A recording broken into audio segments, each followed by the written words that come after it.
Okay, so I caught this comment from somebody trying to act like colorism was real. Okay, so this is the problem I always have. You list enough crazy shit like this as saying that people are gonna label dark skinned black women as loud, overweight, ghetto, and, unappealing. But the truth is, people label black women that way when they make stereotypes on black women, okay? I always talk about the lady who crawled into the driveway window, I think barefoot, and started twerking in the window. That was not a dark skinned black woman. You know how many times people started talking about how that's the stereotype of a black woman and that's how they all are and all this nonsense shit. They didn't say, oh, wait, she's not dark skinned. Why is she acting loud, ghetto, crazy, insane, drugged, and crazy? And overweight. Well, she was kind of overweight. Not too overweight, but yeah. Anyway, um, but they didn't say, oh, she can't be the stereotype. She doesn't have dark skin, you know. They didn't say that. They said that was the exact stereotype of a black woman, you know. Manosphere started showing, oh, see, this is how black women are and all this stuff. You see how what we have to deal with and all this nonsense shit. Okay? So, the stereotype of dark-skinned black women being that, oh, no, no, no, no. It doesn't seem like it's just you guys who get that stereotype. They didn't say that it was just dark-skinned black women, and where the heck is her dark skin? She's not acting like a light-skinned black woman is supposed to act. They didn't say that. They didn't say that at all, okay? And that just lets you know, as a black woman myself, the stereotype I get as a light-skinned black woman, as a brown-skinned black woman, as a dark-skinned black woman, it's gonna be the same, okay? When it's got to do with negative stereotypes, it's the same, okay? No one makes a distinction. You're talking about petite, classy, and like love interests. Every rare occasion that might happen, but that's not very often. Most of the time, those who are portrayed as feminine and petite would actually be white women, I guess. That's the stereotype of old. Nowadays, it's not even because, I mean, everybody's gotten fat these days, so, I mean, nobody's really thinking anyone's petite these days, besides Asian women, you know.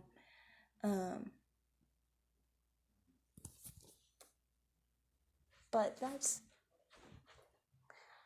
basically what I wanted to say there is just, when you guys claim stereotypes of colorism and that it affects you negatively, it's just like, it's a lie. It's a freaking lie.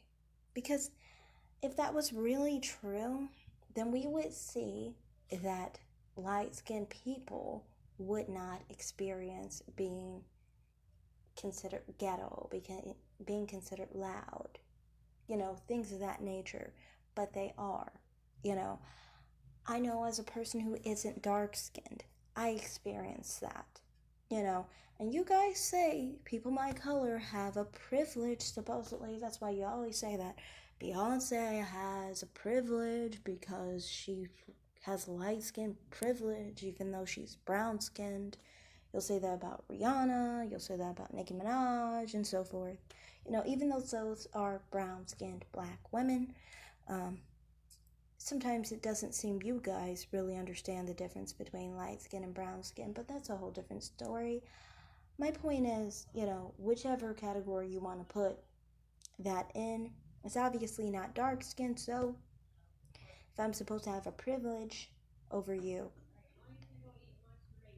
if I'm supposed to not, if I'm supposed to be treated differently because I'm not dark skinned, then how come I still get the same stereotypes?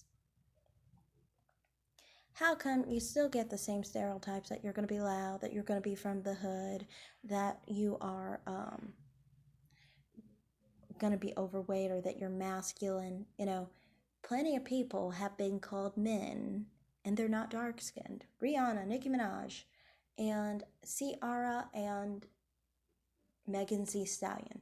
They're basically all around the same color. I, I don't know if you noticed, but yes, they are all basically around the same complexion. And they've all been called men, transgender, all those types of terms, okay? So they've been masculinized and they're not even dark skinned. So even when you guys say, oh, dark skin, it's masculinized. Oh, it's me, it's only me. I'm the only one who's so mistreated. No, no, no, no, no. You just want to be playing in oppression Olympics. Half the time, dark skinned black people don't even experience some of the things brown skinned black people or light skinned black people experience. This is why some of the things I'm talking about, my mother never experiences. And guess what? She's dark skinned. I'll be considered hood, ghetto, loud, and overweight for sure before my mother. And I'm not overweight. I'm 110 pounds. 105 to 110 pounds. Um, but my mom's like 90 pounds. So, I mean, between me and my mother, yeah, she would definitely be considered smaller. But, and that's what I'm trying to say is this, that, the stereotypes don't have to do with skin tone. Because I've seen plenty of people who are dark skinned who didn't get those stereotypes, but people much lighter would get those stereotypes. What I said in my previous video was actually specifically talking about this and how people constantly will try to say that, it's wrong to treat dark skinned black people that way, and people will put people under a microscope when people criticize dark skinned black people because of that. And that's why dark skinned black people have protections. Dark skinned black men have protection, dark skinned black women have a protection because they have standard blackness. They have the idea that they are the ones who can have a carte blanche card to say whatever the heck they want. They have more power, basically. But the point is, in all this, I think colorism and the whole idea of colorism is just a guilt trip against us who are not dark skinned. And also to silence us in the struggles we do have, even if our struggles are harsher than those who are darker skinned. And to also invalidate our voices and opinions. To me, what my perspective is in all this is I think we all should have a voice. And we all should speak against racism. Whether it's experienced by dark-skinned black women, light-skinned, or brown-skinned, we should all speak against any racism that is implemented against us and the racist stereotypes that are put upon us, regardless, we should not try to implement those stereotypes on anyone either, which I have seen, especially among the golden sphere and things of that nature. But the reason they do that is specifically because they've had that told to them and they just need an outlet to feel better than somebody in this world. It's actually showing how bad the situation was implemented on them rather than them being specifically colorist against dark-skinned black people. You always have to see why someone is acting a certain way to understand if it's actually real and if it's true, or if there's actually another truth that they don't want you to see. When you have an insecurity about your blackness because people have attacked your blackness all your life, sometimes the only mechanism a person can find is to attack dark-skinned black people in regard to their own blackness, so people cannot recognize their own blackness, basically. But as far as Also, I wanted to talk about the whole thing with you, talking about dark-skinned black men and how they are colorist. Dark-skinned black men aren't colorists, okay? They're self-hating, okay? You keep blaming dark-skinned black women for the insecurities dark-skinned black men have. And you have to understand, it's not dark-skinned black women's fault that black men don't like their skin tone. It's not dark-skinned black women's fault that dark-skinned black men don't like what they see in the mirror. Because that's all it is. When a dark-skinned black man is attacking someone else for being dark-skinned, what do you think he thinks of himself, who is also dark-skinned? He is dark-skinned too. All he is saying is, I hate being dark, I hate being dark, I hate being dark. I want to attack you for being dark because I have all this pent-up aggression about me being dark, and there's nothing I can do about it because I'm stuck dark. That's what he's saying. That's what he is saying. And all you do is put all that issue and that problem with themselves onto dark-skinned black women, and I think it's because you blame yourself and you internalize that issue because you feel it too. You feel unhappy about being dark-skinned too. That's the only reason you can basically not blame the dark-skinned black man for hating himself.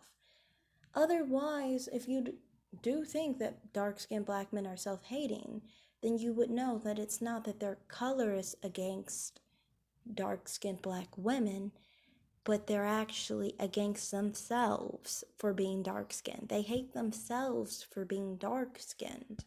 That's what it is. You have to see it for what it is, because you're letting their self-hate eat at you when you should let it just eat them up. Let it dissolve them. Hopefully until they are no longer in existence, because who really wants to see dark-skinned black men around? I mean, it's totally an unattractive look in my opinion, but yeah. And I will obviously think that dark-skinned black women are not unattractive for being dark-skinned. They are actually the epitome of all femininity. So, that's all I really have to say in this video. Yeah, I just think, you have a distorted view on this issue. One, you don't understand what I experienced, so please don't tell me what I experienced. And secondarily, you don't need to be blaming black women for black men's issues. Let them deal with it on their own, or let them not deal with it and let them die by it, So that's all I have to say in this video. Thanks for watching. Like and subscribe. Have a great day. Bye.